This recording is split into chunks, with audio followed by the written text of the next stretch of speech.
Life. What is real anymore? It's time to pull back the curtains of reality and explore life in the hologram. We've unlocked our library hidden deep within the Matrix and are ready to take you on a tour of the cosmos. Come in as we discuss everything from spirituality, psychics, healers, ghosts, as well as UFOs, and the unknown. It's time to forget what you think you know and explore life in the hologram. Life in the Hologram on the Revolution Radio Network. Our Wednesday show is with Madeline, Rudy, and Caroline Bell Tumblety. Revolution Radio, and this is our first inaugural show, Life in the Hologram, with Madeline, Rudy, and Caroline Bell Tumblety. And what I do is I read some cards. And we have two cards that I picked, and one says, pay attention. Heightened awareness, see the signs, spirit guidance, self-reflection, honesty, access, acceptance, honor your progress. So what do you think about that, Caroline? I think that's a good card. Yeah. Sounds like a positive card, yeah. Yeah, Caroline's from Scotland.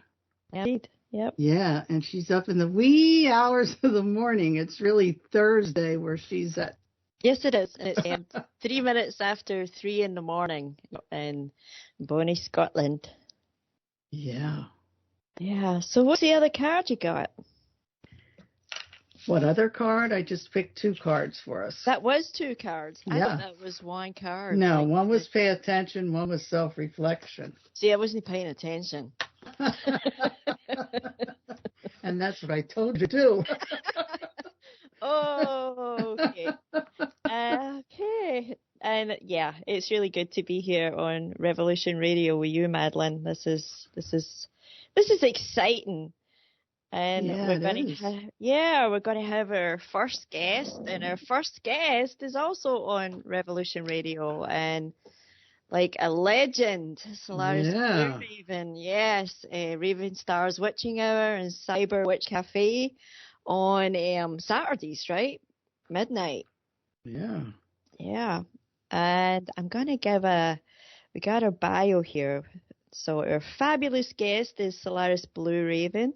And Solaris Blue Raven is a published author, writer, let's see, I'm reading this off here, editor and public speaker with a professional background in covert technology, surveillance, investigative research, healing modalities and technology. She is known for her experience as a test pilot for synthetic telepathy, AI interface, in connection to covert black projects, of which she discloses in her book series, Eye of the Remote, Black Operations in Areas Beyond 52. She is a professional psychic, clairvoyant, remote viewer and systems buster for MK Ultra related programs. Miss Blue Raven is also certified second degree black belt and has an extensive background in advanced sciences and mystical alchemy. For more information, and maybe we'll get more updated because I know that there was stuff going on like with the websites. For more information, see her website at Night Shadow Anomaly Detectives. Miss Blue Raven hosts, as I had mentioned at the beginning, she has Stars Witching Hour and Cyber Witch Cafe right here on Revolution Radio on Saturday midnight. And Solaris Blue Raven also, like, for any kind of public speaking or information regarding private sessions and presentations on artificial intelligence, synthetic telepathy, covert technology, and how starseeds become targets for experimentation. The future of AI using hybrids, ascension beyond the false matrix, transcending artificial intelligence. And I'm trying to, like, Solaris has so many books, like yes, I'm trying to find like where the list of them is so that I can read them all off. Like there's let's see, Eye of the Remote, right? And there's the film, the Disclosure and Covert Technology documentary. What topics do you cover in your research, books or work? Covert technology, synthetic telepathy, ascension, black sciences, beyond time travel, hybrids, AI, multidimensional design, and navigation through the cosmos. And so transmission, too. What Transition through ascension. Right. That was your transmutation through ascension. Oh, I can't see. It says DNA activation and spirituality. That was your first book, Solaris, right? Yes. Transmutation through ascension, and then it was Correct. the Eye. Sorry, I didn't mean to butt in. Where did you find that bio? That's the long one. Yeah, Madeline put it up on Facebook. Yeah, on your website. Facebook. Yeah. Oh, it's on there. Okay, I was trying to figure out that was the earlier one. Okay, cool. Yeah, thank you. It's really cool. I thought it encompassed everything almost. It does. Yeah, There's a couple of extra books. Yeah, you've got a couple of extra books in there because I think it's got Eye of the Remote, Disclosure of Covert Technology, the DVD, 1 Million Miles to Midnight, but you've got your Moonlight in the Water, you've got your Time Travelers, you've got your Cosmic Travelers, and you've also got the Moonlight in the Water, the little notebook that comes. Yeah, the journal, the dream journal. Yeah. So welcome, Solaris Blue Raven. Well, thank you. I didn't mean to butt in, but thank you. Okay. That was a beautiful intro, and I appreciate both of you, and congratulations being over here at Revolution.Radio. Yeah. Revolution Radio. Yeah. It's fabulous. Thanks for having me. It's an honor. Absolutely. Well, it's an honor for us. Absolutely. Yes, it is. You're a legend. Getting any younger and you losing space time, so you might as well have me on while you can. Well, you're gonna laugh at this. I see this thing I saw it on Telegram, and this guy said he used a 525 hertz sound frequency and a 528, and he opened up a portal in his bedroom. I said, "Damn, I'm gonna try that." What was he using? He was using the tone frequencies. Oh, yeah. I sent them to you. And he opened up a portal, and his portal was showing Sedona. Ooh, and that's nice. If I open up a portal, I'm jumping through the darn thing. Yeah, definitely. Definitely jump through that. I wouldn't go to Sedona, though. We're talking big, like off planet. Yeah, we don't want to stick around here. There's nothing here anymore. I have friends in Sedona if I jump to there. I send them a virtual phone. No, it's like I want to, do a different universe. Oh, yeah. No, we're definitely, it's not even want, it's choosing, So the word want isn't even there anymore. It's, to make the destination. Yeah, because I thought, but he had these two frequency things on like two computers. And then he had like his cell phone. And then what happened is like this bubble was coming out of his cell phone. And then like it started to open up this portal. And it's like, well, he didn't tell you the deal. What do you have to do with a cell phone? I don't like that. Was he going to get trapped in the cell? Well, I'm sitting here with a cat and I'm playing these frequencies. And I said, nothing opened up. Well, you use I want to say you're using the cat as a guinea pig. Here, kitty. Go through. See what happens. It's with a cat. Oh, there's a portal. Whee! Cat will be a time traveler in no time. Yeah. Yep.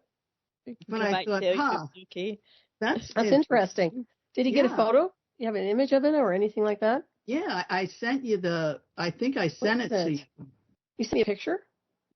I sent you the link. Okay, I'll look for it. Okay, I did see a link. I didn't access it. Okay. Yeah. Thank you. I'll check it out. Cool. Yeah, I thought, hey, that's pretty interesting. I have those frequency machines. It does change. The field changes. Mm-hmm. Right. And you know how that is. I mean, we're constantly modulating waves and energy. So, yeah. I mean, I've seen things change over here. I mean, I've talked to, I think of Carolyn. I'm probably to you also, Madeline.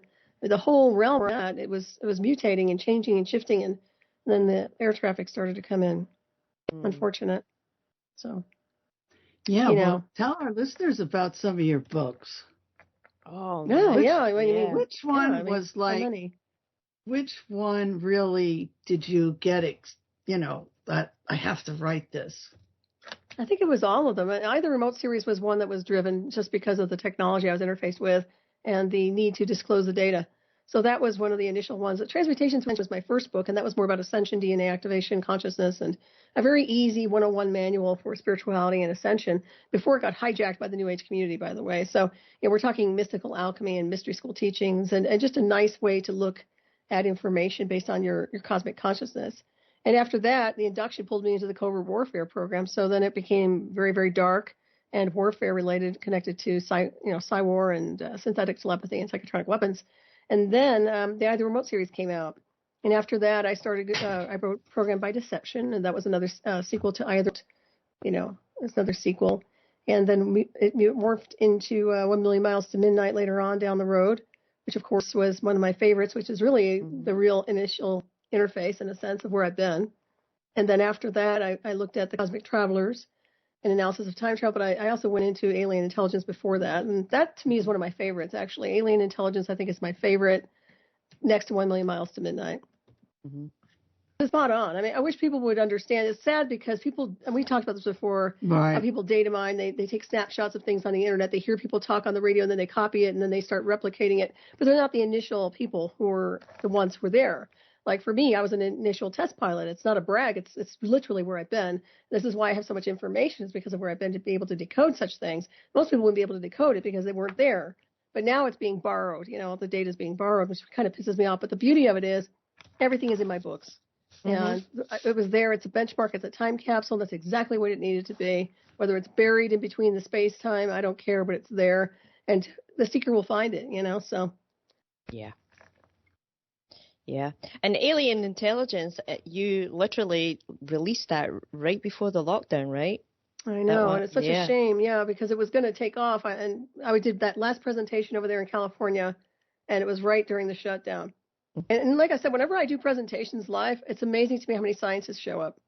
I'm not kidding you. These people are scientific. The people that show up in my audience are very intelligent people.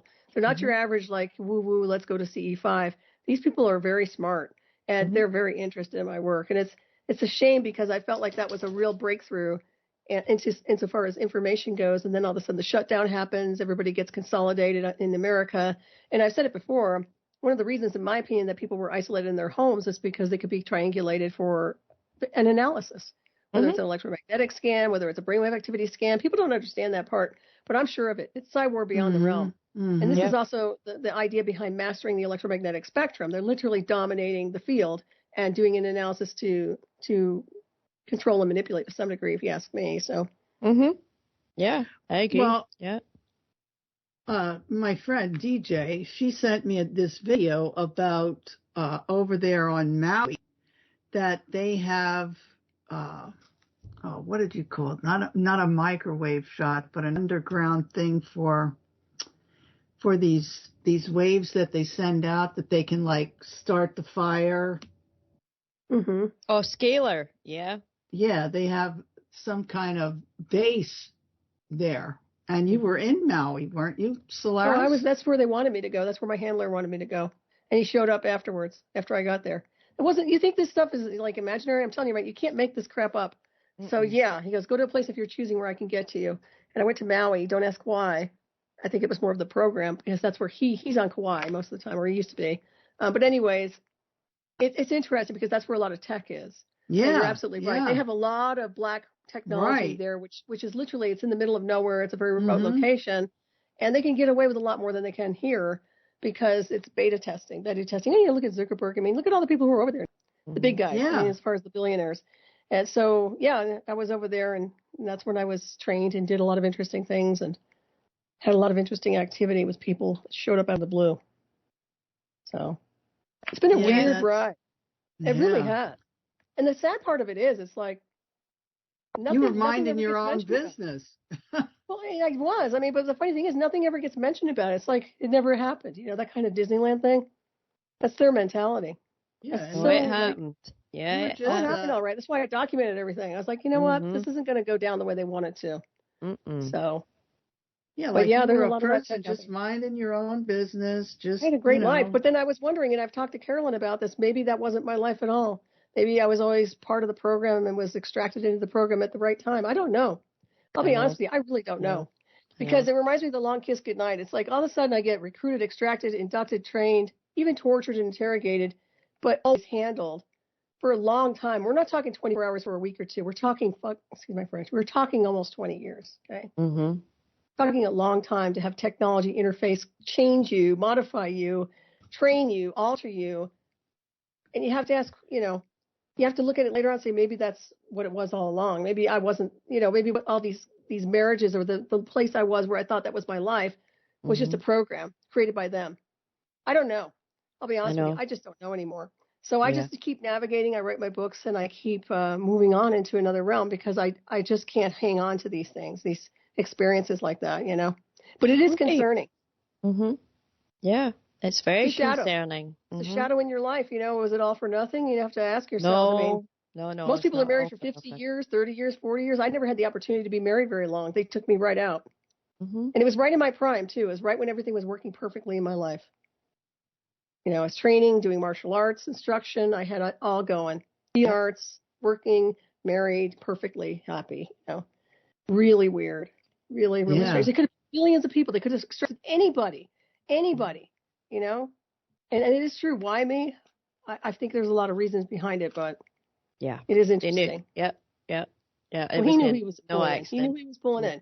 And one of them's dead now, in the illusion of death, I should say. Mm-hmm. So we don't really know if he's dead or not. People fake their deaths all the time. Yeah. So I don't think they're dead. We don't know who's dead and who's alive. No, they have enough money to hide it. They have enough. He wanted to retire. We knew that much. He wanted to get it. He wanted the game to end, his game, and so he found a way out. Yeah, it's as simple as that. And the thing is, supposedly he had an inoperable tumor in his brain. Well, I told you all before when I was working security and surveillance at the, I'm not going to say where, but anyways, I actually thought it was me that had the tumor. Yeah. I was even thinking that I'm dying. Okay. So actually that's how interconnected and how plugged in I really was. So very, very interesting. It's a long story. If people only knew the real details behind it, it's just unbelievable. And you haven't even shared half of it, No. I mean, there's certain things that I wouldn't share on air only because it's coded in a sense of I know the people, they know me, I know them, and I don't want copycats. Right. So that's one of the reasons. There are some things I will share, but other things I won't. I won't mention it. He's not saying anything. I'm not saying anything. Okay, fine. Yep. He wants to lie. Lie. I told the truth, but I don't care anymore. I'm just like, okay, whatever. One of these days, really is sad. Sorry. Oh, go ahead. Yep. Don't you have to wonder too how many other people that they pluck from their lives? I don't think they did. You don't? This is what I mean by that particular group and that particular person. I think it was a very few in that circle of people. Very, very few. I'm not saying people weren't targeted individuals and people weren't extracted into programs, but not by them. This was hand-selected by Pert and some others. Yeah. Premeditated. These people thought this out. This wasn't an accident. Yeah, they did. Like, even though, this is just how I saw it. Like, even though, it's black operations, but that was black operation and moved. This is beyond. I don't even think isolated. people in the government knew. I really don't. I think there were people in D.C. that had no clue. Mm-hmm. I mean, not the people that are high up. Sure, they had an inkling of what was going on and said, okay, go with the testing, blah blah blah. But when it comes down to the people, like in the Defense Department, I think they were oblivious back then. I don't think they knew anything. Yeah. And you know what? what? You see them handling everything right now. They're anomalous. Don't you think that with a group of remote viewers, say they were, sitting there that we need so-and-so, a person to do this, whatever, they wanted you to do, and maybe they had some remote viewers go do remote viewing, and you came out and you were the target.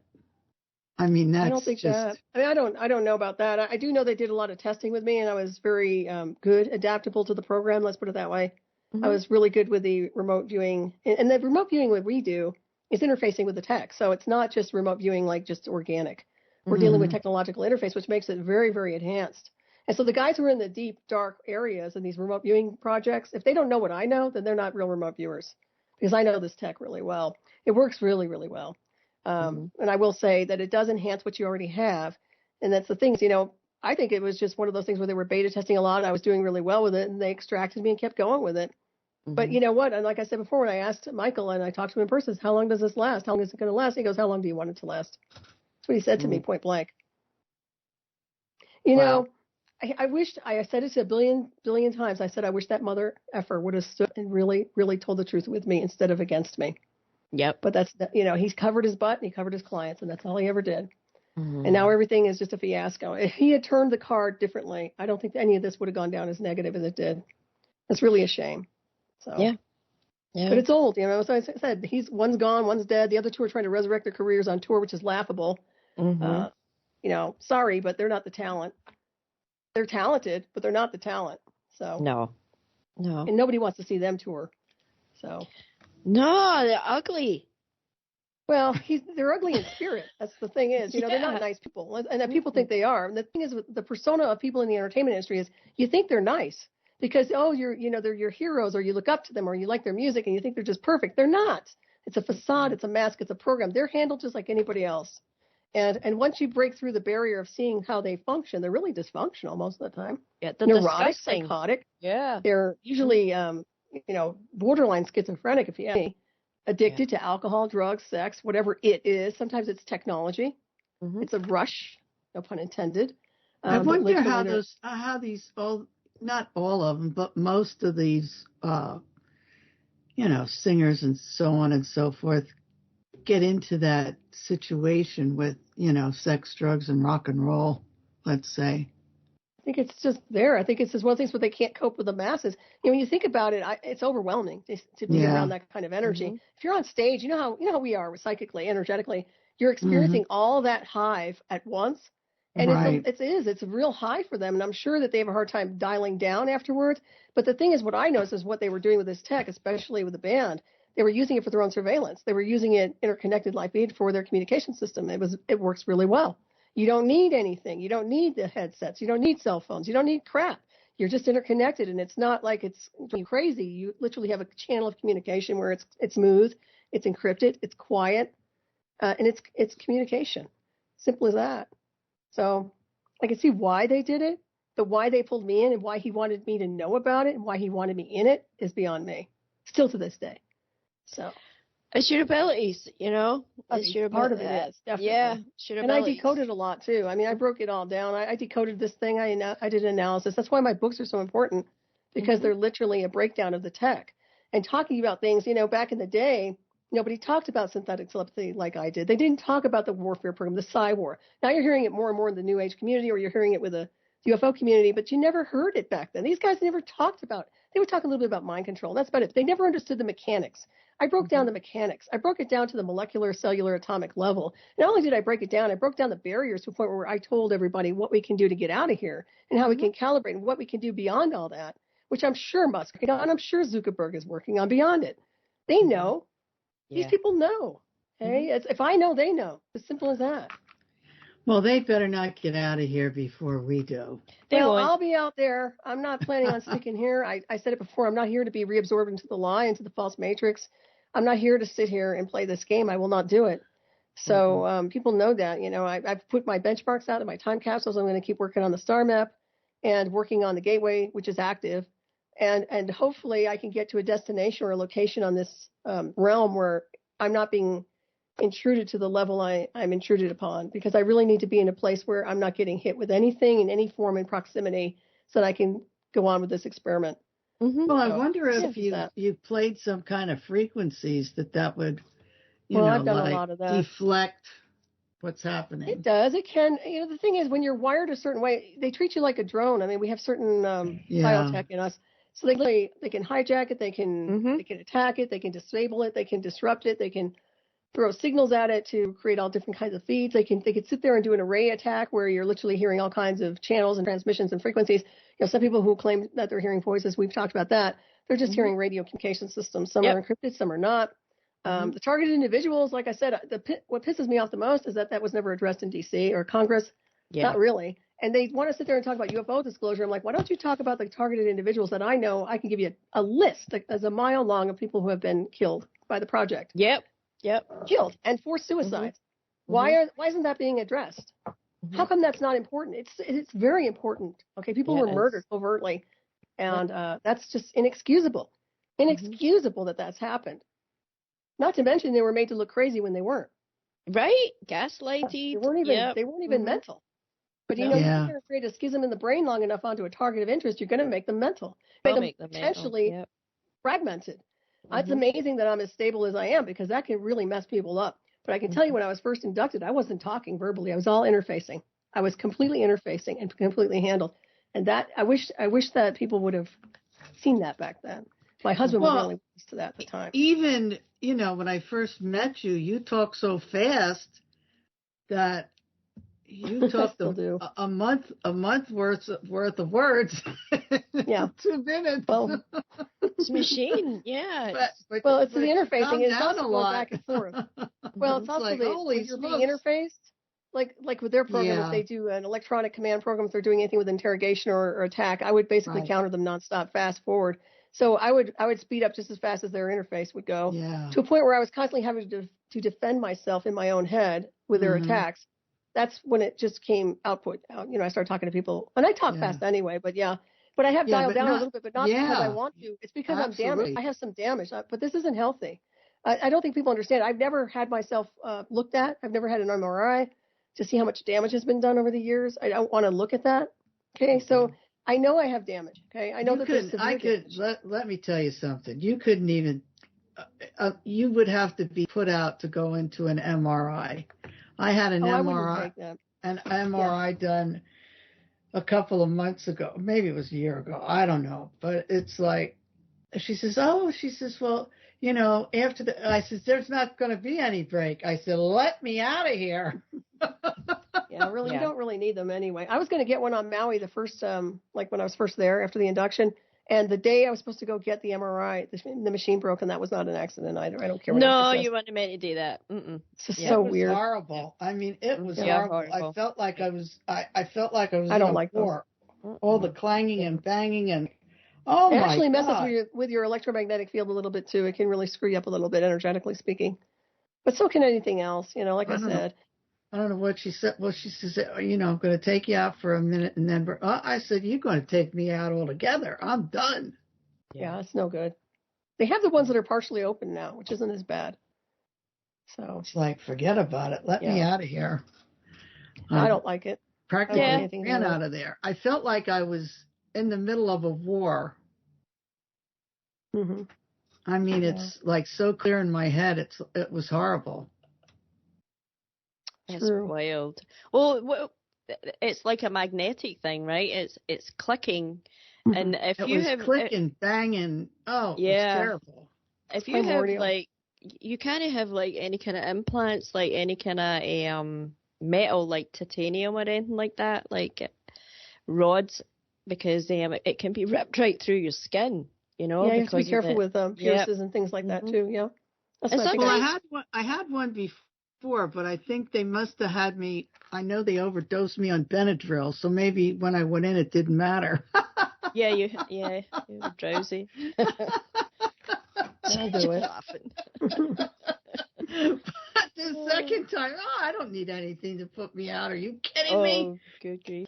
Like, you people are nuts. I'm getting as far away from here as I can. Really funny. Yeah, that was terrible.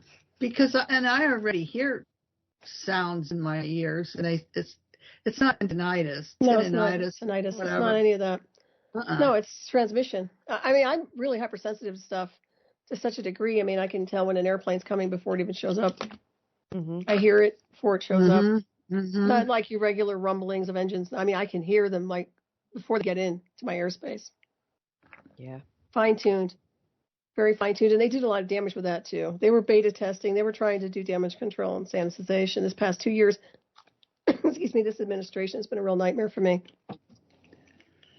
Well, I think they're getting their own nightmare right now. A lot of things are going on in the world. Oh, my God, did you see what happened to Japan? What, the earthquake? Oh, the earthquake. Yeah. That's not unusual for Japan, though. I mean, they were always getting earthquakes. Well, this was really bad. I think they said they had an earthquake in Washington State and California. Yeah, someplace else too. Well, we were just talking about Godzilla. Yeah. Here comes the earthquake. Godzilla, he heard us. I was kidding. Yeah, he's coming.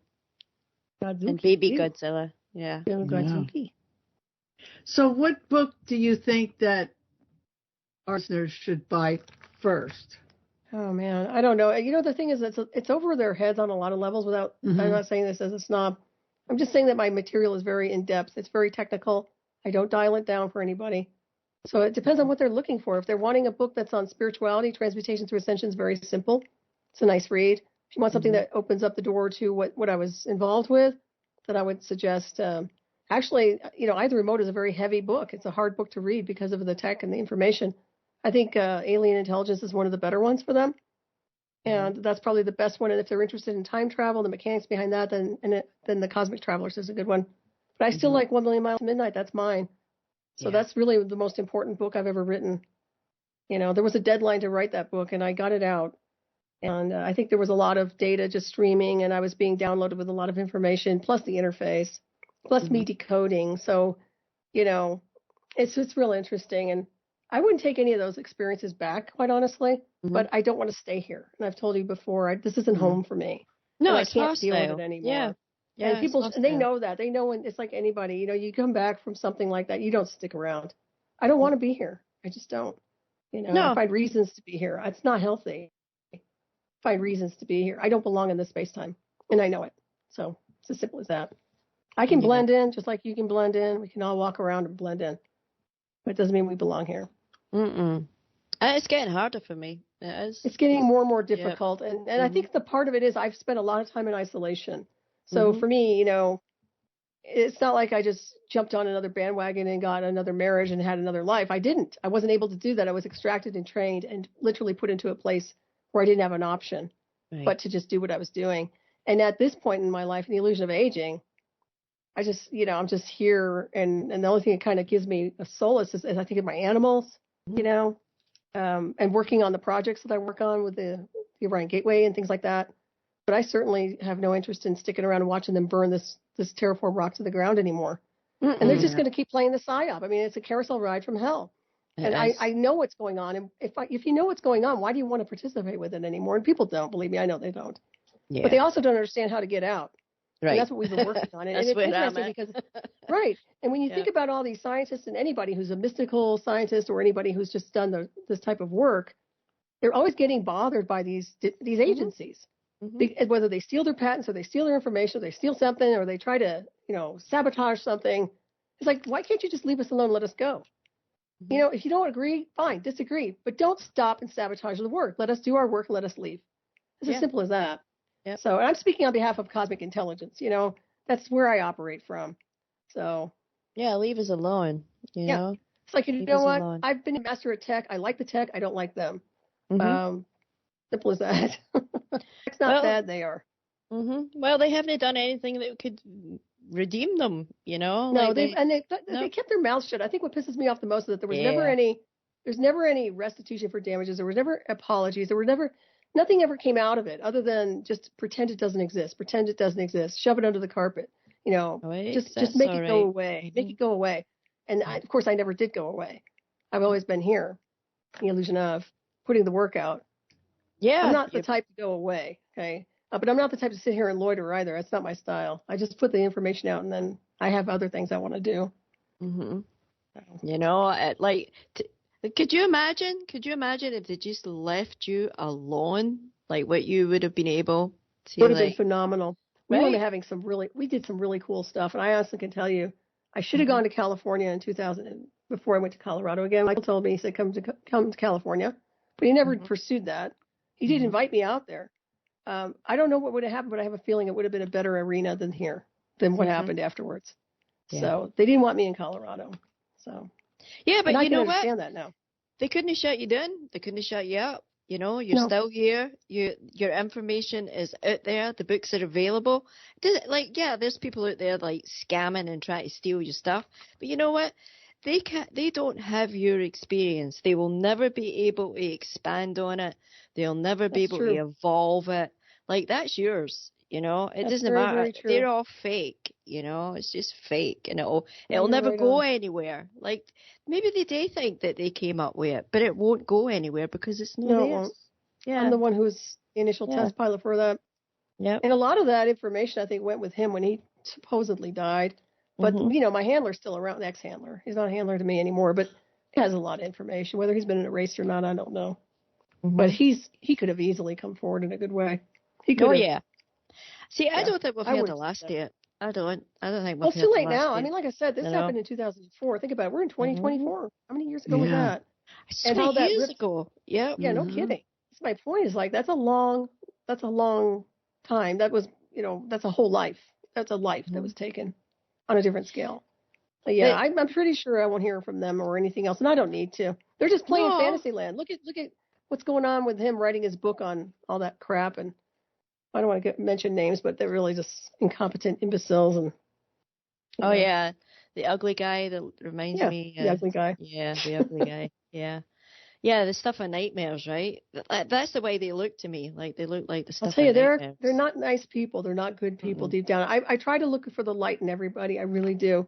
And I did a lot of, like, affirmations and prayers for everybody. Even the people that were my aunt showing up to do the vicious things they were doing. But I can honestly tell you, they don't give a damn. They don't care. Man, there's nothing in there that gives a rat's ass for whether it's me or somebody else. They just don't care.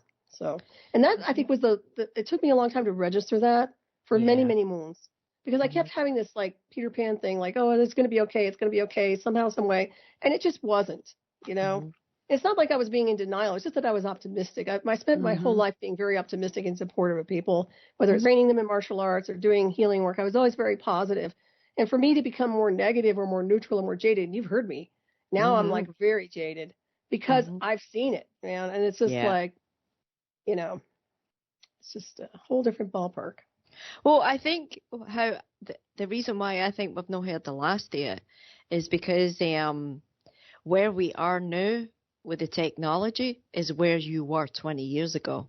Oh yeah, we're not even that close to where I was. They're 20 not years even. Ago. They're not even there. No, I think they want to be there. Yeah, they're at least where like the general, like out there, where they are is new, like a place of foundation, whereas nobody had any foundation. I did, like, for read your books, I had no foundation, like I had no understanding to build for. So, I mean, for me, it was like bottom up. I have to learn and keep learning and connecting things. But we are at a technological point where it would be easier for people to understand where you have been. Oh, sure. Absolutely. No, I totally agree with that. Yeah. Well, they're calibrated for tech.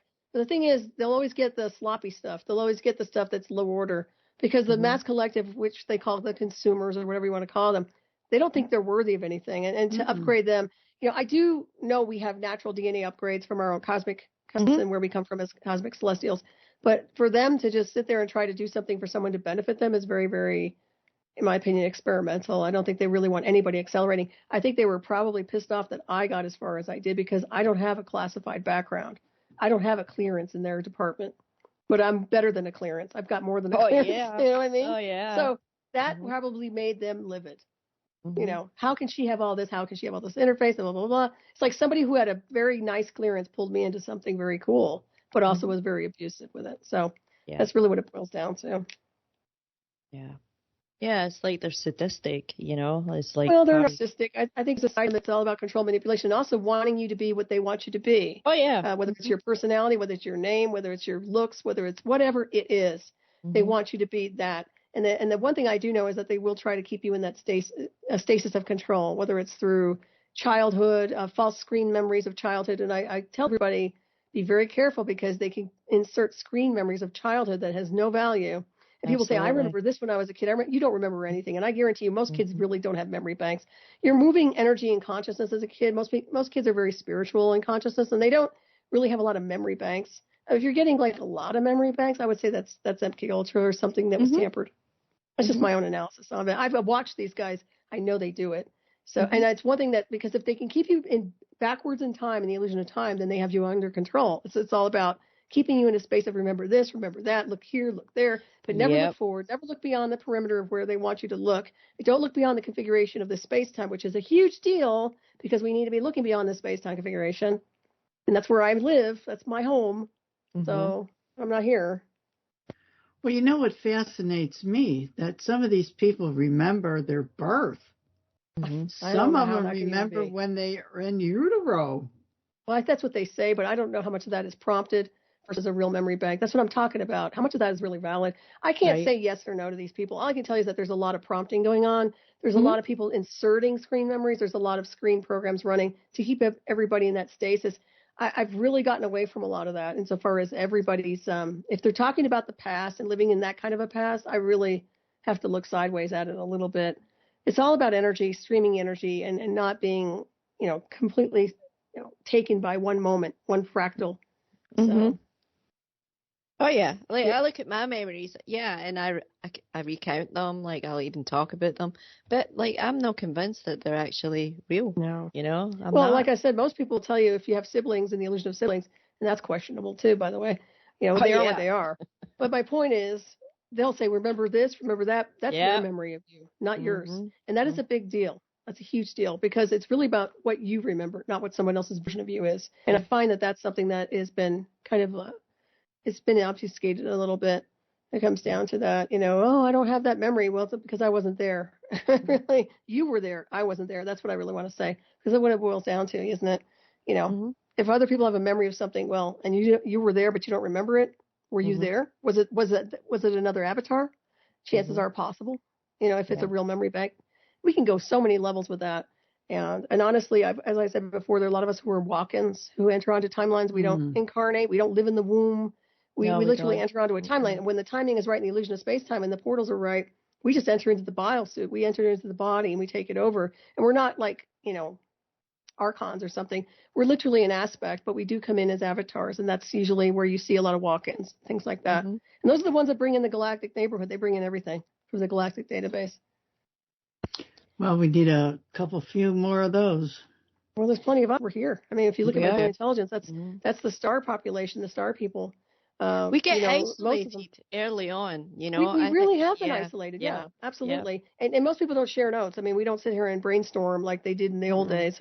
You can't sit there. I mean, we can go on Skype and we always have an eavesdropper in the background. Yep. Because there's always somebody or some algorithm or something trying to hitch a ride.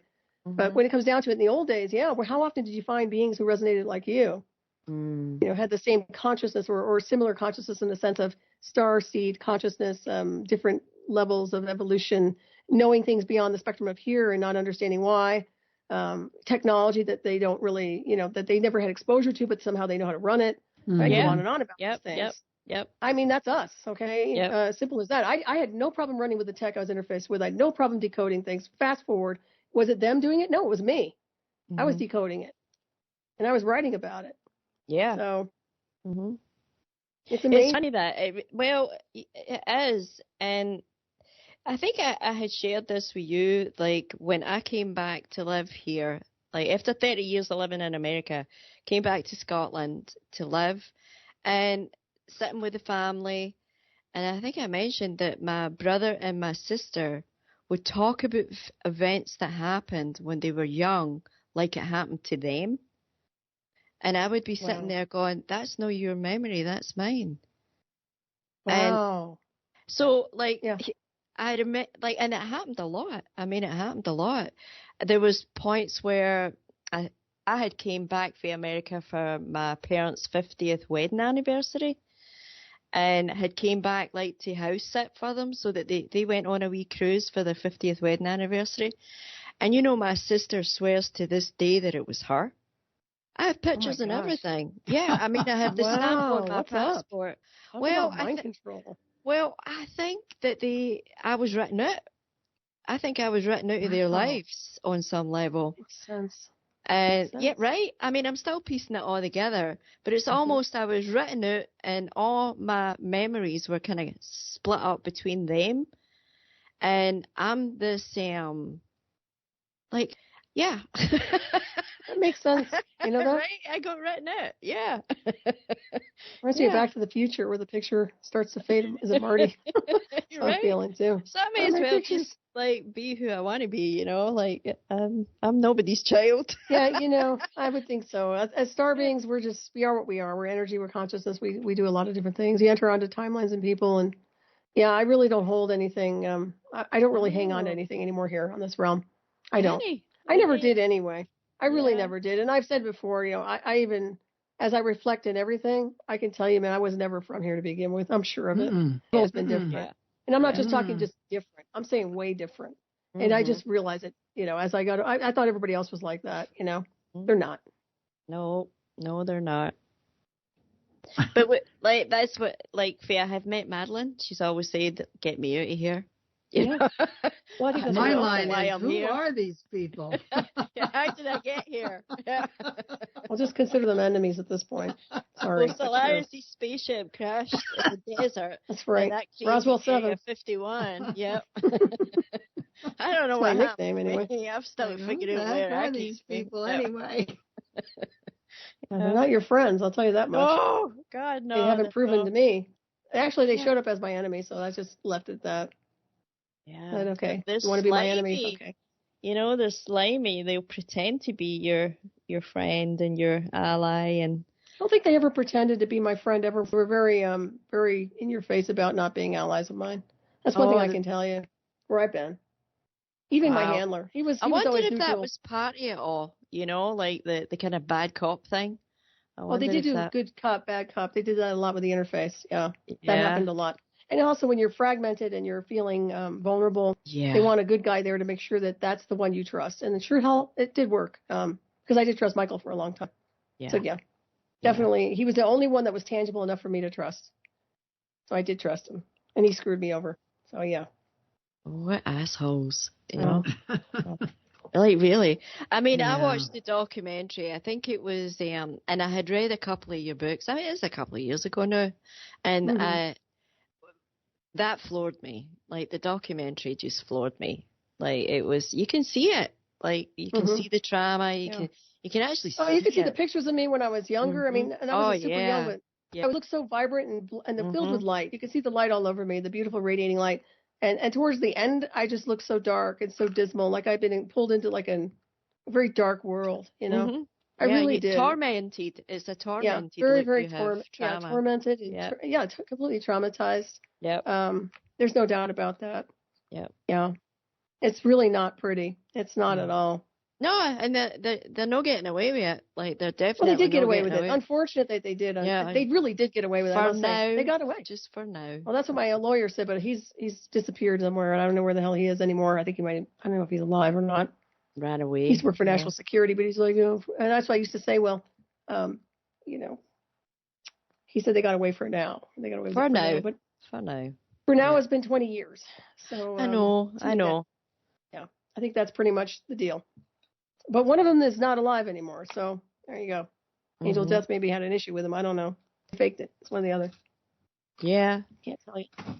Did you send that picture that you took? I'm not going off subject because I actually think it all ties in. That picture that you took, Madeline, your grandson on the couch. Yeah, your great grandson. Did you send it to Solaris? No. There's an image on the corner of the couch looking down at her great grandson. And I mean, I saw it clearly. I didn't even need to it's right there. But here's what I was thinking about it. Maybe send it to Solaris. To me, it looks like a television screen, the size of the image.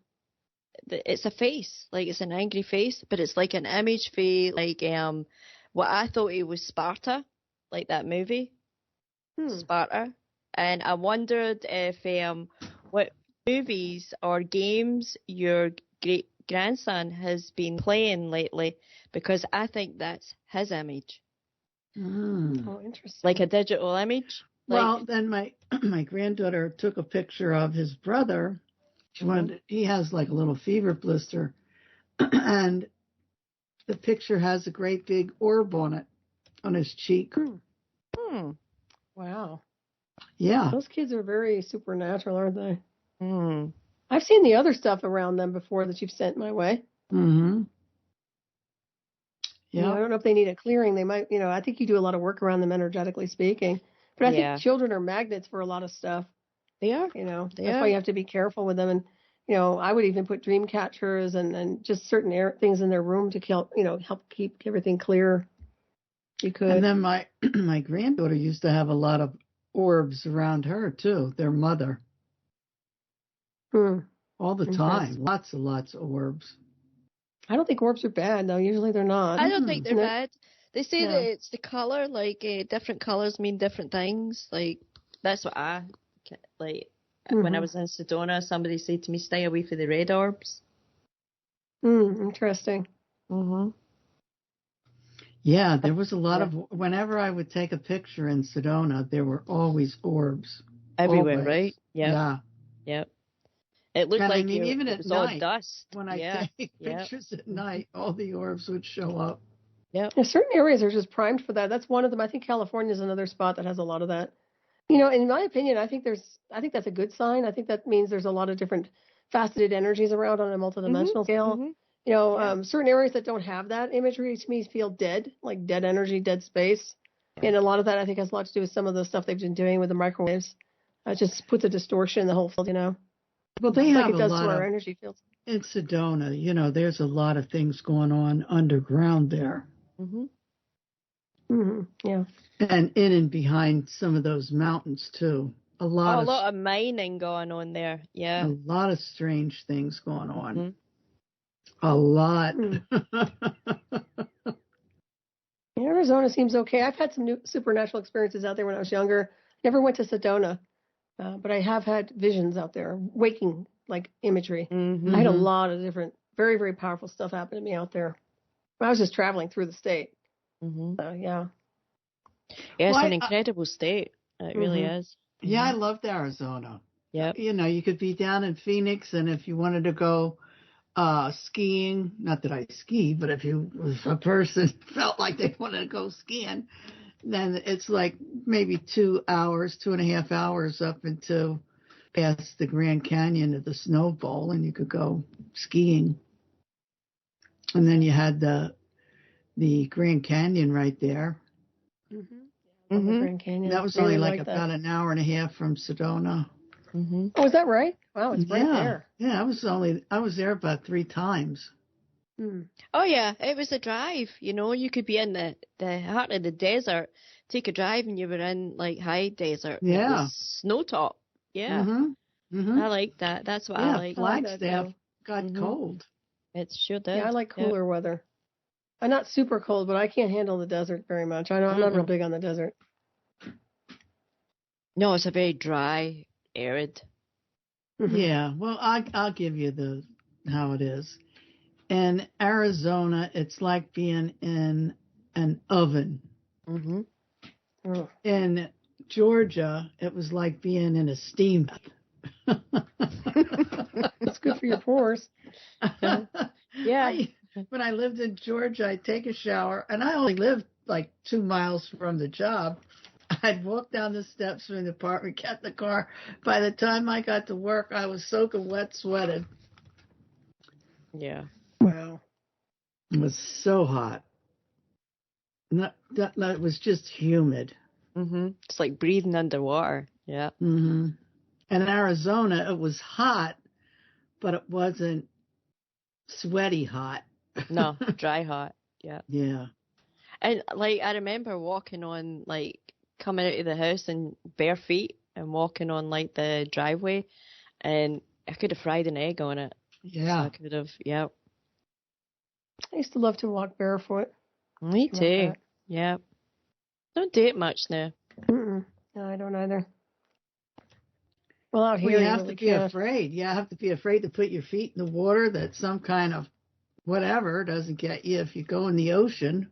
You know what I mean? There's all kinds of stuff going on. Yeah, pick your poison, basically.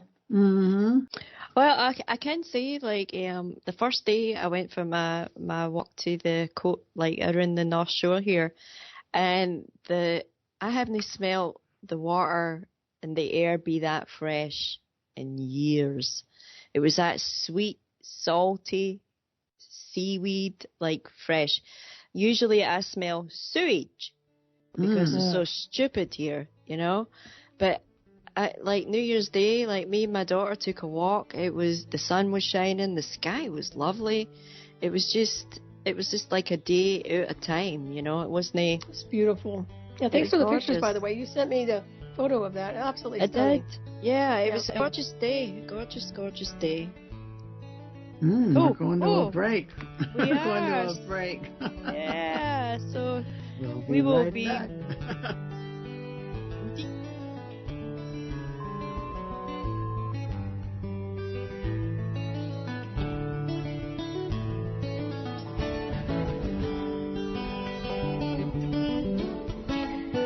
Listen to Revolution Radio at freedomslips.com, and we'll be right back after this message.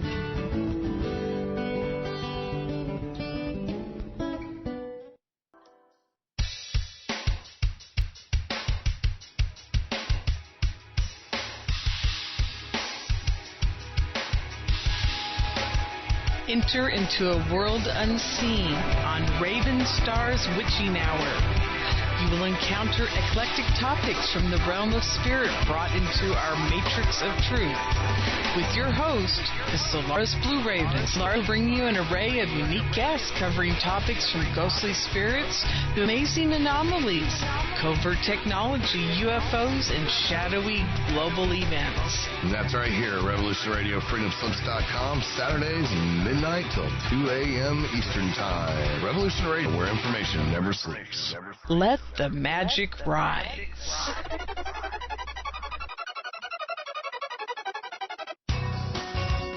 We're back, and you've been listening to The Life in the Hologram on Revolution Radio.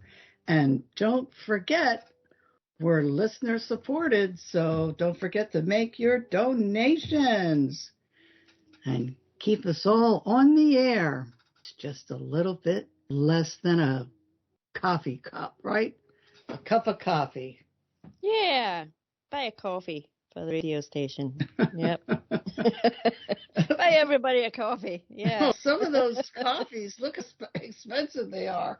I know. It's a treat now to buy a coffee when you're out. Yeah. Oh my God, it's like I need coffee that bad. No, I'll make my own. Yeah. In some of these places, it's like, holy smokes. And to get a drink, my God. Oh, no, yeah. $12, $15. Mm-hmm, yep. Yeah, for a cocktail, yeah. Yeah, good, yeah. I don't drink anymore. Couldn't I don't drink. Yeah, me neither. Can't even, it costs you a lot of money to get fat and drunk anymore. Yeah. You can't afford it. No, start prioritizing somewhere else. Yep. And yeah, Solaris. Yeah, welcome back, Solaris. Well, thank you. Like I said, congratulations again for being here. I love it that you're here at Revolution Radio. So yeah, thanks for having me on as your first guest. Oh, thank you. Thank you. Yeah, it's always our honor when you're in presence. Thanks for reminding me, Madeline. What's that? I said thanks for reminding me. Reminding you out about the show. Yeah, I know. Like when I had sent you a message, I think it was this morning, and it was like, "Talk to you later," and then you had answered me, "Yeah, I'll be around Thursday, Friday," and I was meaning like later. Just went over my head. Yeah, show. I didn't even register. I kept thinking the show was on Thursday. I knew you hadn't read the message, and I was like, "Uh-oh." I'm so glad that Madeline texted me. Are you ready? I was like, "What? Ready for what?" It's Thursday. Oh. Well, I got these two frequencies. I opened a portal. Are you ready to go? Oh, yeah, definitely. Let's combine all of them, sync them up, and we should be able to navigate just fine. Yeah.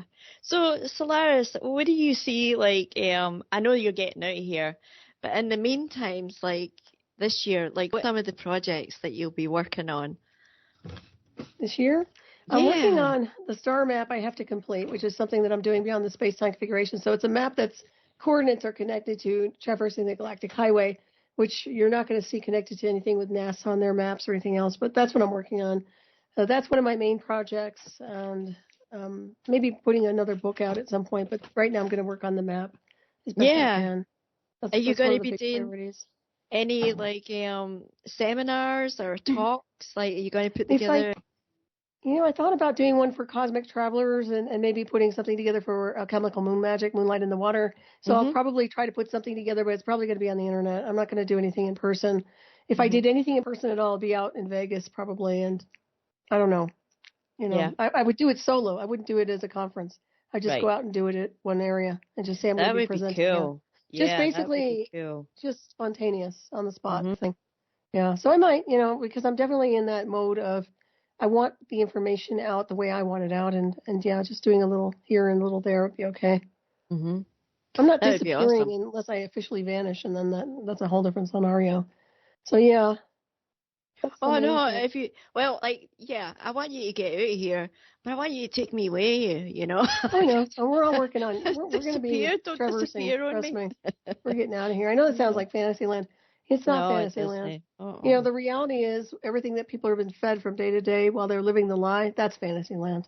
Mm-hmm. We're talking true traversing and true galactic, neighborhoods. And also understanding the mechanics of the cosmos and looking beyond the foundation of, I've said it before, you can't trust the star maps that they put out because a lot of that data is just compromised, it's sanitized. So I have to go with my own instincts on this and work with point A to point B, how to traverse, how to navigate, just like a highway. And if you look at like ley lines here, I know you guys are familiar with those. Excuse me. So you're looking at different types of frequencies associated, which almost look like a ley line, but they're literally points where you can traverse through the field. And that's what I'm talking about from the galactic perspective of traversing with this type of a map that I'm designing. Mm-hmm. So that's what I'm working on. Well, look at our history is full of villages, people, like 1 minute here, next minute gone.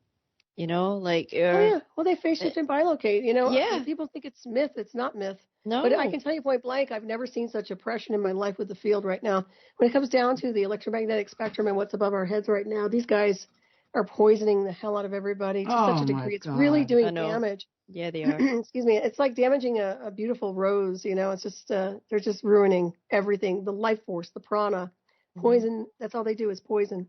And it's not for the better. It's not to more feel better. It's literally suffocating on so many different levels of the energetic. Yeah, it's really not helpful. I'm surprised. I know we have free will here and everything like that. But if, the Space Brothers have created this planet so that it was to stay pristine, when are they stepping in? Well, see, I don't see it like that at all. I don't think it's about waiting on somebody to help and save your ass. We are the cosmic beings. We are the descendants of the visitors. So that means we learn the mechanics of how to traverse the galactic highway and you get out. If you're smart enough, you get out of the rat maze. And that's my point. It's kind of like people waiting on a savior. They're waiting on this. They're waiting on that. And you can create your own topol until you're blue in the face. But the bottom line is you have to do it yourself. As far as I'm concerned, you have to do it yourself. That's one thing that I've been taught is that it has to be done. You just have to learn. You have to navigate and you have to trust and you have to just go for it. And that's what I've been doing. Well, that whole waiting on somebody to come and say that's a program. That's an ingrained indoctrination program, and we all have versions of it. So we do. Right. They look for saviors. They pray for saviors. Absolutely. But I'm not saying. I'm saying why don't they just step in and stop? Well, we do have galactic backup. But you know what the problem is on a lot of levels? I think there's a lot of different configurations in collision right now when it comes down to that. But I do see intercepts. I've said it before for years, and that we are part of that intercept. We are part of that extension. These guys are going down, and what I've seen here, even though it's not like right before our eyes right this second, it's a complete implosion of these people and every one of these departments. And the people who think they're going to get away are going to be snuffed out. I mean, that's going to happen. Off-world intelligence will take them down, and their version of artificial intelligence is going to get snuffed out too. So there are no winners in this. There are no winners. You either are smart enough to get out or you're not. And I forewarned people years ago about saying we had to get out of here. We had to get out of here. We had to break orbit. We had to break orbit. We need to leave. We need to jump. We need to go here.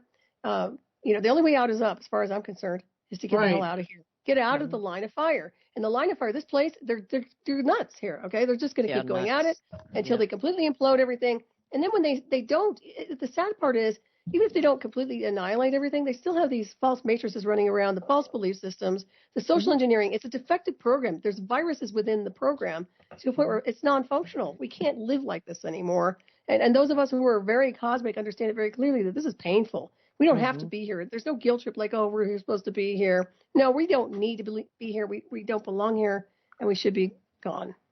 Yeah. The reasoning for being here. Yeah, no, the reasoning for being here has made less and less sense to me. Like, it really does. Yeah. Once you're awake, it's like you can't even look at it. I have a very hard time with this place right now. Really, I do. Yeah. Yeah, it's disgusting. Like, war? I mean, what the hell? You know, like... I think everybody lives their life vicariously through somebody else, like whether it's an entertainer or somebody here, somebody there. I don't want to live my life while watching other people's dreams come true. I'm sorry. I choose to traverse the way I want to traverse. You know, that's what I'm about. And I will be very selfish on that. I'm not here to sit here and be on the sidelines. I was never volunteering for that. Maybe kind of cloaked here and there, but never on the sidelines. No. Well, guess what? What? I won the Powerball. Oh, good for you. $4. Congratulations. Hey, something. That's not bad. Yeah, it's a start. That's right. You know what? You never know. It could morph into something bigger. Well, if I would have won $600 and some million, we'd be out of here. We'll all Did you pick the numbers? Yeah. Did you pick the numbers, Madeline? I did. Oh, sweet. Very good. Then that's definitely good. To pick some more for something bigger. Yeah. Yeah. Congratulations. Yeah. $4. They say it comes in threes. So do it again. Keep doing it. Definitely. Yeah. Might as well. You only had a few bucks. They're not very much anyway, right? No, take your winnings. Play another one. Yep. Yeah. I play, but I don't play like weekly. I do it when I just when get it's high. Feeling. Yeah, when I get a feeling, I'll just do it. But I remember when I first went to America. I remember being in the living room. This was before Willow was born, but I was married, and I was calling the numbers up before they were coming up the tube in the Powerball, and I nearly gave myself a heart attack. I was saying the number, and it would come right up, and I would say that, and I got them all. I did. Do it again. Yeah, do it again. Only this time have a ticket, right? Yeah. But that scared me, like that realization that I was remote influencing something. There's nothing wrong with that. I know, but I wasn't mentally prepared for it. You know, I didn't have any foundation in what I was actually doing. You know, I didn't recognize it. I didn't have access to the things that would help me understand it. Well, now I wonder if, they talk about how to do mental telepathy. Maybe we could do mental telepathy with those 6 balls. Yeah, you can. Yeah. Sit watching it live. Call them up. Yep. Everybody will be doing it, and then they'll stop. There'll be no more. Well, if you can do that, you can open gateways. Yeah. Oh, wow. It's as simple as that. Wow. And I did. I done it. I'm very familiar with it. Yep. Anything is possible. There are no limitations. There really aren't, and no glass ceilings. No, we're the limitation, right? Yeah. We're the limitation. The programming here, like I said, I am appalled by this place. I'm so appalled by it. I've told you before, man. I'm gonna, there's problems. There's problems. Problems in I'm not gonna forget. River City. Yeah. So. Then it needs to be like this. That's the real thing that irks the heck out of me. It did not need to be like this. Like one big bad movie. Yeah. Yep. Didn't need to be this way at all. And they had multiple opportunities to put the stoppers on it and correct what it was we're doing and done. Said they were gonna, but they never did. Yeah, isn't that it's like for millions of years. They just don't learn. No. Well, that's what I mean. If it's that defective, then blow it off, man. Yeah. Throw it out. It's time to let it go. It has to be destroyed. Not even reset. It just has to be eliminated. It has to be, just like any computer program. You just reset. Yeah. But it can't be reset here. And I said it before. This place has too much imprinting. It has too much damage. This is a very damaged place. And even though it can kind of self-repair on a more nanotech level, it really just needs to be nulled out. When it shifts into a different space-time configuration, it's not in the same place anyway. So, like I said, everything's moving. But this place is done. This place is finished. And I think you're seeing the we can't inspiration. Build back better. No, there's nothing in reverse. No, there's can't benefit by going in reverse. No one ever benefits by going in reverse, ever. Yeah. Yeah. No doubt about that. But it doesn't even make any sense. No. Like, I'm happy to live elsewhere. Trust me, off-world. Yeah. Yeah, me too. Like, I know that there's better places. I know there is. There's better places that doesn't have lived there. Yeah. Yeah. Its whole life's there. Yeah. And then you're waking up and you're like, why am I here? Like, where am I? What did I do wrong? Why am I here? You know, like what the heck? You know, at one point I thought it was some kind of exile. You know, no, it's just defective. Yeah, defective realm. Yep. Well, it's the program. I mean, like I said, it's how you program the computer, and that's how they've been programming everything for a very long time. And they're all fragmented and what is it? Compartmentalized. One doesn't know what the other's doing, and they're making a real mess. Real mess. Yeah, there's some work going on. I'll tell you, people are really socially engineered. I can go on and on about certain things. Oh my God. What?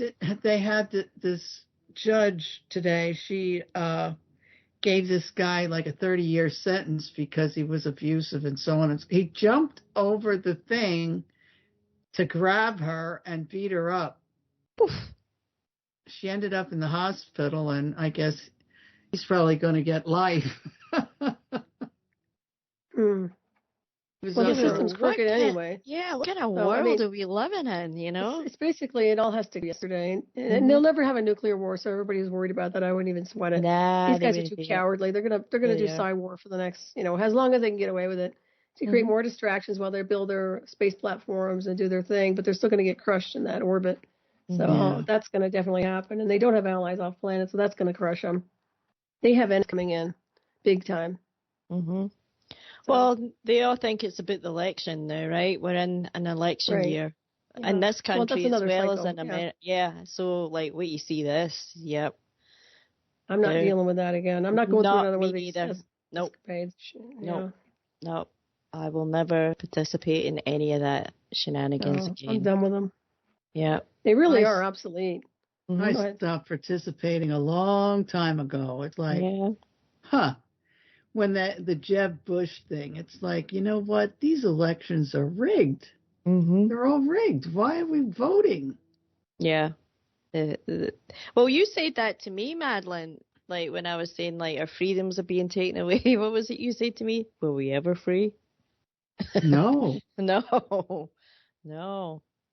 we weren't. We thought we were, or at least I did. At points in my life, and then there was just other points where like it just didn't feel like I was living. It was like I was just surviving. That's how most people are nowadays. Yeah. Yep. Yeah, they're not living. They don't know what life is. They don't know what prana is. They don't know what purification is on a very high cosmic scale. They have no clue. They don't even understand the concept of enlightenment. They don't understand nothing. They get euphoric highs through their belief systems, and that's about it. That's all programmed, Yeah. They think that's really it. It's like that's spirit, but that's not spirit. It's program activation. And what is the point? There's no point. There's none. I'm telling you right now, whatever created this terraform rock is going to be destroyed. It's not a god that created this place. It's going to be eradicated like a disease it is. And I mean it. So. I've come across lots of different descriptions. It's an imposter. It's basically an imposter. It's definitely defect. It was almost like it was hijacked, like everything else gets hijacked, changed. Right? Yep. Modified, changed, defective. Like, I don't know. Yeah. And I mean, I still see like empty hussies here constantly. Like the turnover, like so the excessive death rate's still high. It never came down. But it's still happening. I guess they're starting to talk about it more, But I mean, 3 years later, now they're starting to talk about like why do we have excess death rates, and again it's all that spinning like the language, like people couldn't get appointments, like never got diagnosed. No, like basically people started dying when we started vaccinating people, like You don't need to like have all these distractions and all these other avenues. Like, just it's really right there, right in front of your face. Like, that's what happened, you know. And maybe the combination of what's in the air and then the frequency-wise is contributing. I'm pretty sure, because we're all different, you know. So maybe we all have to be differently killed in different ways. I don't know. Well, I think Did I ramble? There's a lot of interesting things in the news. Mm-hmm. Like what? Well, that this one doctor's saying absolutely not. These COVID shots have to be taken off of the, you know, they got to be eradicated. Stop giving them out. But there was a few saying that, and Jeffrey Epstein's guest list have been, it's been revealed. But we already knew, right? Like that list already had done the rounds. It's again, like, it's getting thrown up as another distraction. Like, here's a linear crap. It's linear garbage. Yep. Because I mean, he's dead. I mean, we already knew that they were all on it. Like, they were all named and shamed, but they got away with it as usual. And he supposedly killed himself or was suicided in jail. What's the other one? That Giselle, is that her name? Giselle, yeah. Maxwell. Like, I mean, these people should never see the light of day again. Like, they should never be out. Like, the fact that she might get parole in 5 or 6 years. Like, there's no justice with this stuff. No justice. Yeah, it's all kinds of amazing. Well, I guess we got a lot to watch in the next coming months, huh? I'll be avoiding it. Yeah, I'm not watching it. Like, what do you see for the coming year, Solaris? Oh, I'm not looking on the linear scale because it's all Psy-War. Right. I'm just working on my projects. You know what I'm doing? I'm redirecting, and I'm just working on things that I choose to do. What's a priority is to get out of here. So that's what I'll be looking at. I'm not going to pay attention to these jerks anymore.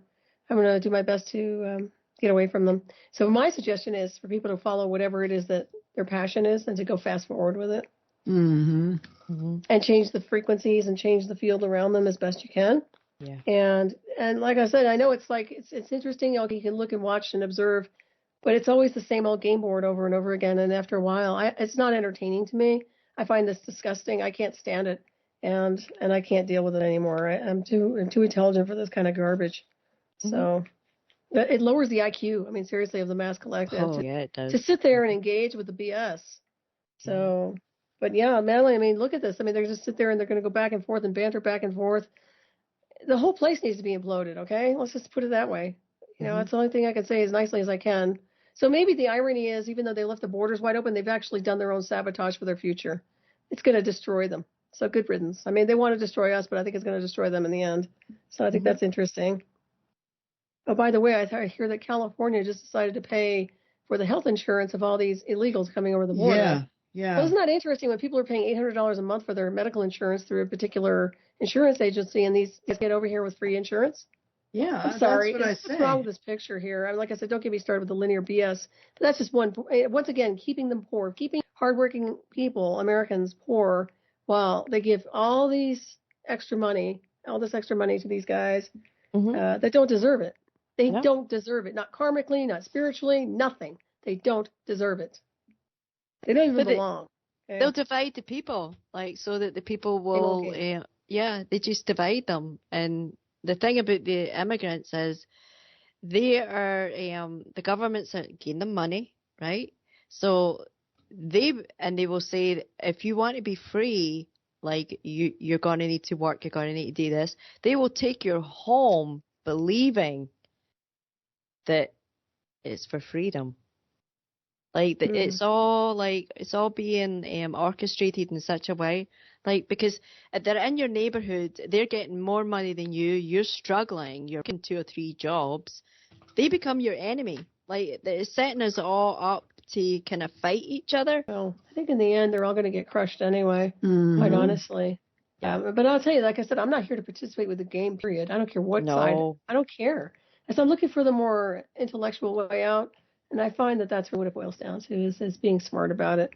saying, you know what, you really want to play this game, this war, because it's a no-end scenario.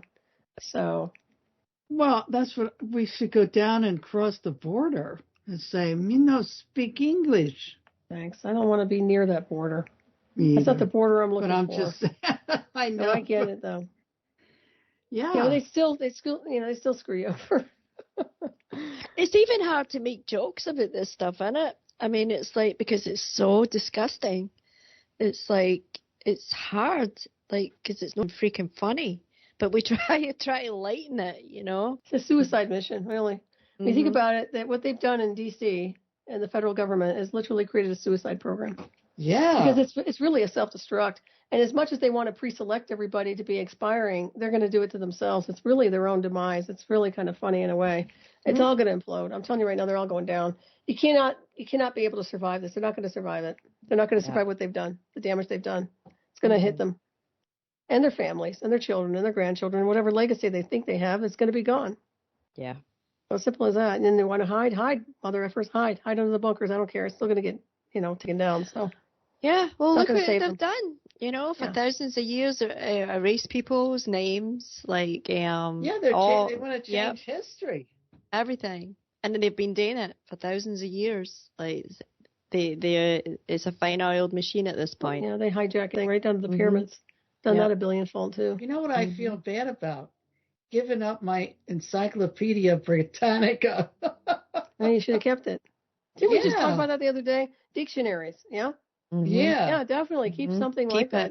Yeah. Encyclopedias. I love my books. Yeah, I love my books. But I mean, you're not going to find them anymore. It's going to be a real novelty to have them after a while. Yeah, and I mean, they at least had the history in them. People look like, well, what's that? That's not real. That's not real. Nothing's real anymore. At this point, it's Disneyland. It really is just Disneyland. Nightmare Disneyland. Neverland. Yeah. It's unbelievable how they want to change everything. Well, at least we've been able to observe what's it. What's the point? I don't know if they do it for their entertainment or they're just plain insane. Whatever it is, I don't like being along for the ride. I think it's being insane. Well, that's pretty much it. That's the reason. Yeah, Like there is. See, I see like children. Like it's like children that have been elected as leaders. Like I never elected them, but you know what I mean. I look at these leaders and I see children, like misbehaving, very immature children. Yeah. They like at the end of the day, let's party, like slapping each other on the back. Award time, bonus time. It's like there's a lack of maturity. Yep. Yeah. Done. Yes.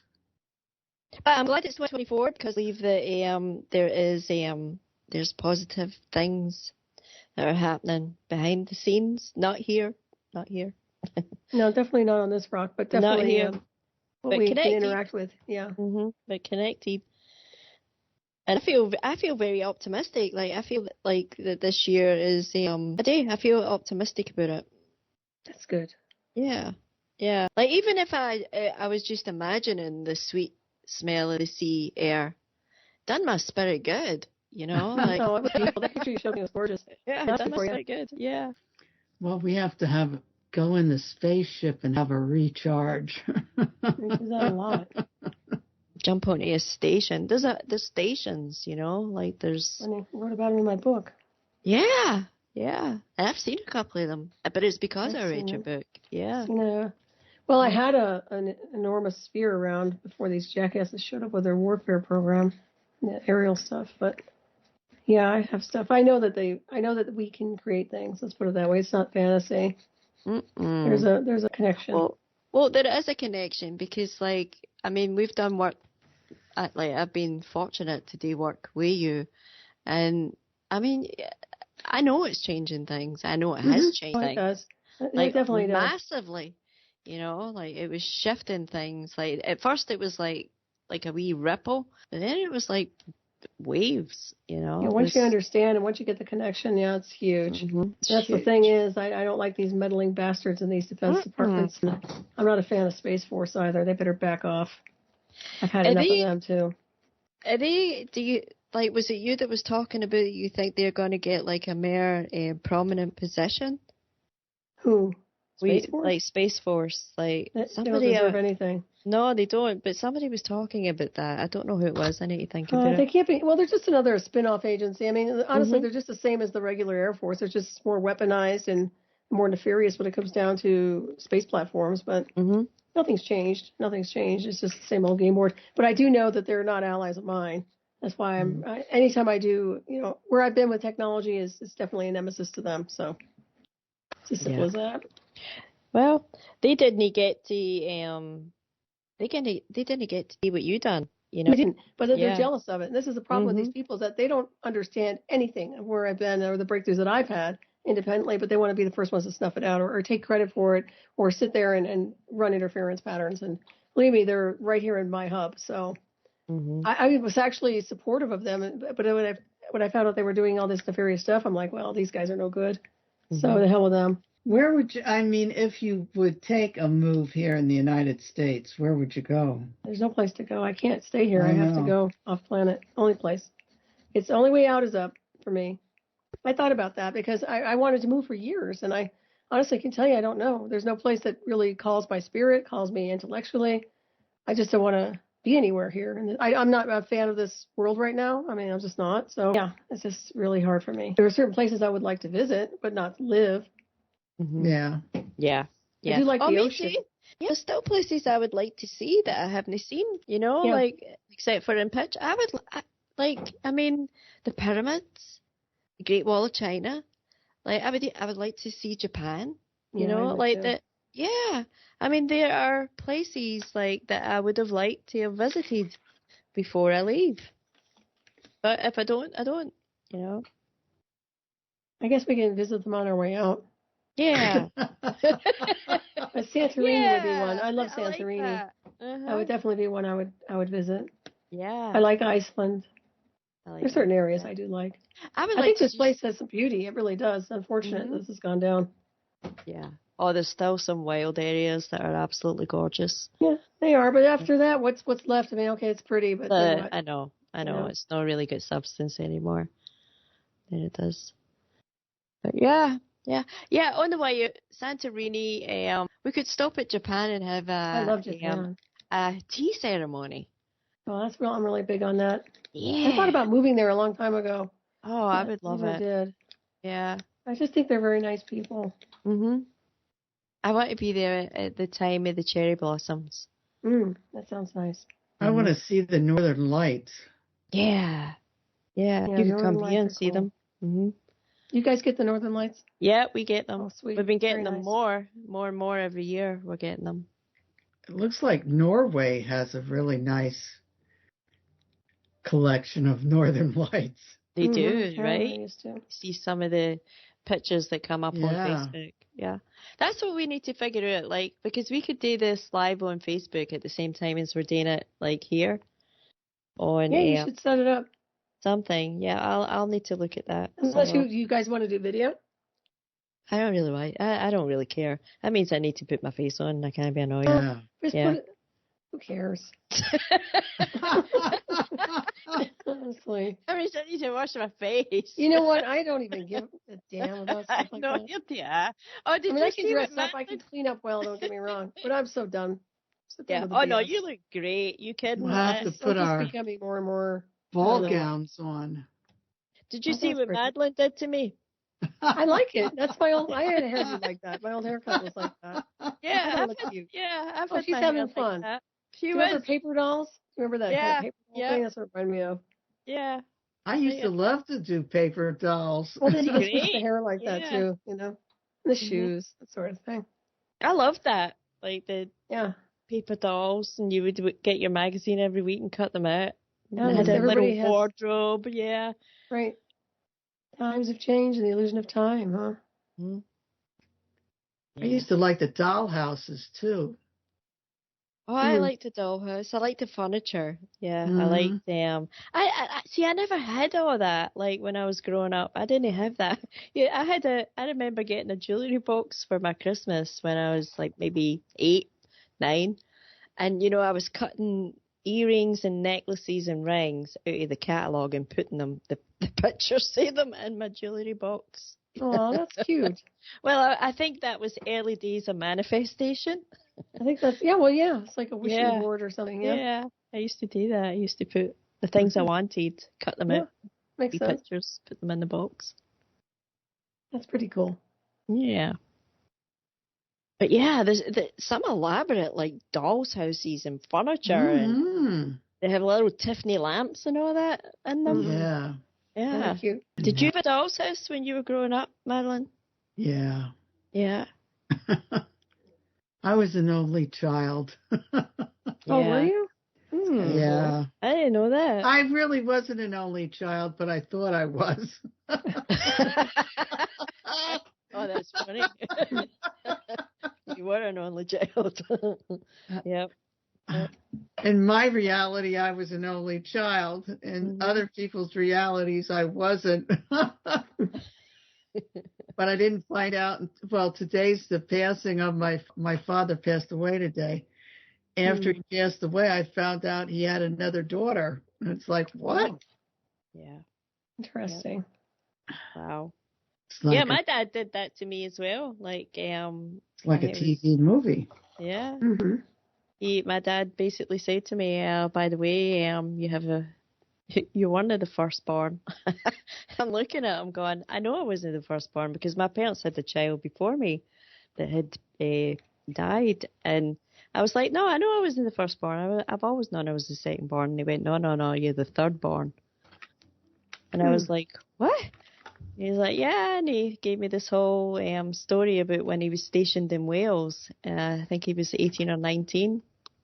And he got a girl pregnant who already had a boyfriend. And she married the boyfriend, my dad. And my dad pretty much like kind of, I didn't understand why he was telling me, to tell you the truth. So I had said to him, like, do you want me to find her? Do you want me to go and find her? And he went, absolutely not. I'm taking that in my grave. So I'm like, why did he tell you then? Why did he tell? I think he unburdened himself. I think that's what it was. Yeah. Yeah, lovely. Yep. And by the way, this is a skeleton. Here. Yeah, here, boom, deal with it. Yeah. Yep. And I told my sister, and my sister acted like I'd hit her over the head with a mallet, and then acted like I made it up. Yep. So I was just like, to hell with you, I don't care. Well, I was working my second job, and the guy came in to fix the Pepsi machine, and I says, oh, I bet you knew my dad. He says, who was your dad? I said, Earl Mock. And he said, oh, Mocky, yeah. He said something about, well, he had another daughter. I said, no, he didn't. Wow. Wow, Madeline. I said, no, he didn't. I was his only daughter. And then he says, well, it's too bad your mother died before before him. And so I went home and I said, Daddy, I said, do you have another daughter? I said, the Pepsi man said you did. You don't know what he's talking about. I said, okay. So I don't think it was that much longer after that he died. So my Aunt Madeline calls me up and she says, oh my God, she says, I hope his daughter doesn't come around. And I'm like, who's his daughter? Wow. So then girl contacts me from heritage.com and said, did I know Earl Mock? And I said, yeah, I knew Earl Mock. It was my father. And she said, well, the racketeer. I said, let's call him a colorful character. Let's not call him a racketeer. Well, it was her grandmother that was his daughter. Wow. But every time I went to find out, then I went down to Philadelphia and I was talking to my Aunt Madeline, she gets an aneurysm of the brain, she kicks the bucket. So then after that, I go down to Uncle Bill and I'm talking to Uncle Bill and I'm getting a little closer. He kicks the bucket. So then I'm talking to this man who he now had a restaurant, but he was a dishwasher for my father in my father's restaurant. And he says, well, you had this sister and then she moved to New York. And I said, who is this person? And he kicks the bucket. Wow. Yeah. Wild. So I never really found out until she was dead and her granddaughter came to me. Oh. How do you like that? That's See, a book in itself, isn't it? It is. But it's also like, I mean, what is this place? You know, like these, we think we have these families, we think they are one way, and then it's like you find out something else, and it's like, why? You know, why all these deceptions and these lies? Beats me. Yeah. And then this girl's like, oh, do you know what your father did? It's like, well, no, a little bit. Mm-hmm. Oh, they wanted to tell you how bad he was? Is that it? Yeah. Yeah. I was like, it's okay. Yeah. It is what it is. Yeah, time to leave. So it was interesting. Solaris, who do you have on your show on Saturday? Like, who's Oh, gosh. For Raven Stars Witching Hour, I have Kelly Kelleher. She'll be on. She hasn't been on for years. She was kind of had some health issues, and she'll be coming back. She's a green witch and very cool healer. Yeah, she's a real nice lady. So she'll be on, and then Bill Brown will be on the 13th. Oh, so cool. Got a good lineup coming up again. Bill has some new information to share. So usually they reach out to me when they're ready to get on air. I don't really have to go looking for them. It's kind of fun. That's good. So they just say, hey, you know, they kind of invite themselves on my show. Like Captain Henry, I was saying that before. Henry Kroll's going to be on my show next month, but he always sends me an email or something like when he's ready to come on. That's cool. Yeah, it's neat. And of course, Hyperspace will be. Is that guy from Alaska? Yeah, he's a captain. Still taking. I like him. Yeah, he's Yeah. intelligent, smart. Yeah, he's very sharp. Got cosmological ice stages. He's written so many different books, Mad Dog books. I mean, he has a bunch of books out there, really good materials. So yeah, he'll be on. We have Maria Martinez next week. Maria Martinez. Mm-hmm. What does her Marina background? do? Yeah, what does she do? Well, let me go look it up. Right.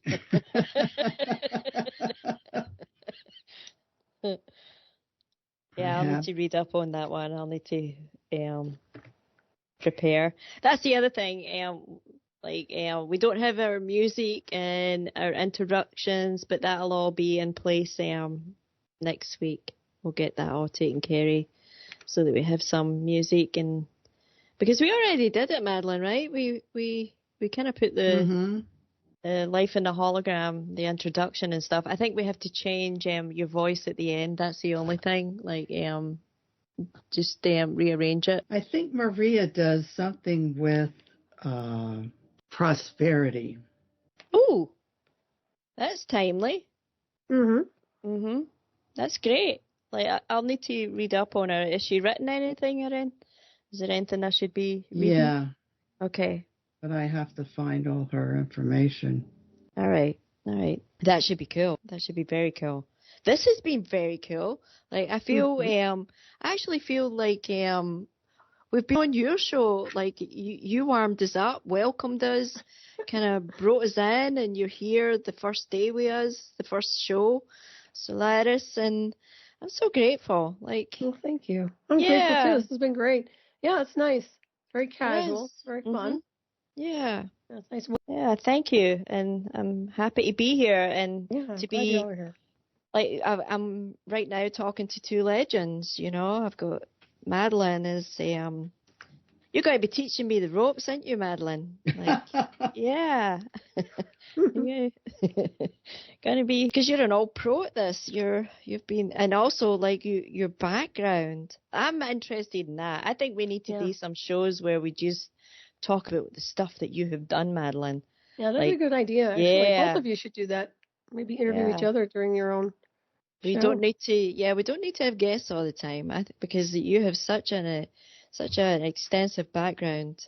I'm pretty sure we could do a whole series on them. Yeah, I've done a lot. Yeah, you have. Yeah, you have. It doesn't seem it when you sit, but it's like whiz. Mm-hmm. I've done that a book. lot. I've seen a lot. Mm-hmm. You got that book too to get done. You've got a couple of them to write. We're in some strange situations. It's a good time to write, actually. Because during the weird, just find an outlet, do something constructive and redirect that, right? Mm-hmm. I think it would be like, what is that word? Catharsis? Is that what? Like, it's like, it just refreshes you. Like, when you just, like, let it all go, get it out, and get it on paper or whatever. Like, I mean, for me, it's never been, I just have journals, I have tons of journals, and now I have tons of, like, voice recordings that are just me, like, rambling, because I like to ramble. I should have kept those things, but I don't know why I didn't. Well, it's all there. My journal. Mhm. It'll all be there, though. It's all there in your mind. And like you had said to me, you don't like you're already doing the what is it? The talk to text. You would be able to talk your book. You would be able to just do a chapter, just talk about an event, and it'll all type for you. Yeah. Mm-hmm. Yeah. That's true. Mhm. You could be doing it. How do you do it? Like, what's your process, Solaris? Like, when you have your ideas, like what you want to get done. What do you do? I just write. You just write. Just go for it. Take notes. Yeah. I mean, I'm like a little scientist, jot notes down, but usually it formulates into a book or something. Mhm.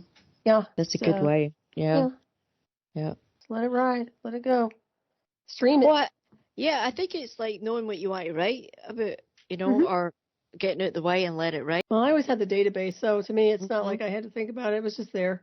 So I had to put it on print, put it in some kind of a formula. But I'm happy to keep it out there and have a book and an archive. And yeah, Madeline, you should do that. You should definitely write. I mean, I encourage both of you to write, or anybody else, because it's definitely a way to keep time capsules where you've been or what you want to share with everybody else. As long as you're, staying focused on whatever makes you happy too. This is another thing. I think people should put out what their passions are and share them if they want to. Yeah, see, I still have an interest in the history, but I get like frustrated about how it's been like just rewritten, changed, like even places, are not in the place that they're supposed to be. It's like I get so frustrated with it, so I kind of gave up, like too many overlays. Yeah, and just kind of gone with what I intuitively feel. It's probably the best way to go. Yeah. It makes me happier, that's for sure. Yeah, at this point, I wouldn't even pay attention to their linear database. Mhm. It's a mess. Yeah. Even their artificial intelligence database is a joke. So forget it, Well, it's just data. It's just basically data. Yeah, it's just a global brain of crap, It's not even an intelligent off-world celestial design. It's just a joke at this point. But that's their entertainment. I mean, they find it fun, People do too. People get entertained by it. Yeah. But to me, that's not good enough. Sorry. I'm not going to go for half-assed when I know what's out there. Yeah. Yeah, it's crazy. And I was channeled like 2 or 3 different healing methods. I might have them somewhere that I wrote them down. You channeled them? Yeah. Yeah. That would be cool. I bet you that's cool. I'm amazed when I go back on my stuff. Like, there was a time where I would waking up in the morning. It was actually, what was it? I can't remember. It was some book. It was The Artist's Way or something. And it was recommended, like, if you were feeling blocked as far as your creativity, like when you first waking up in the morning, you write 3 pages, like, just stream.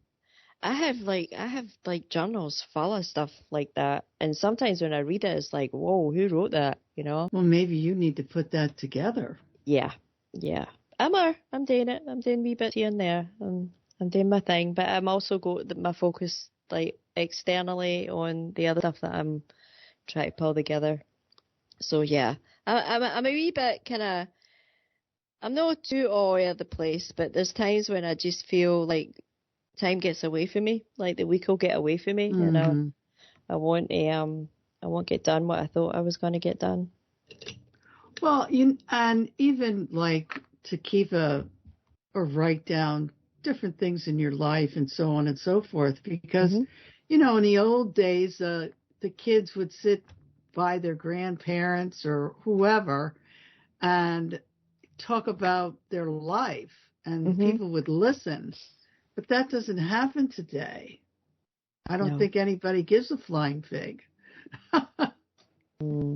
I love talking to old timers. I'm actually fast becoming one. And sometimes with family, you need to know the family health history. That's a big one, because you never know what can turn up. Well, I'm divided on that, Summer. Like, for some reason, when you said that, it reminded me of a conversation I had with my sister many years ago. And she basically was, she called me up and she said to me that she had been for like a pap smear or something, I think it was something like that. And they had precancerous cells was the word that they used. And she says to me, I have to go in, I'm going to have some laser surgery. I think you should go get yourself checked out, Caroline. And I was like, wait, whoa. Like what? I says, they checked you and they said you have precancerous cells. She says, yeah. I says, everything in your cells, all of them are precancerous. If you go by the model that they have.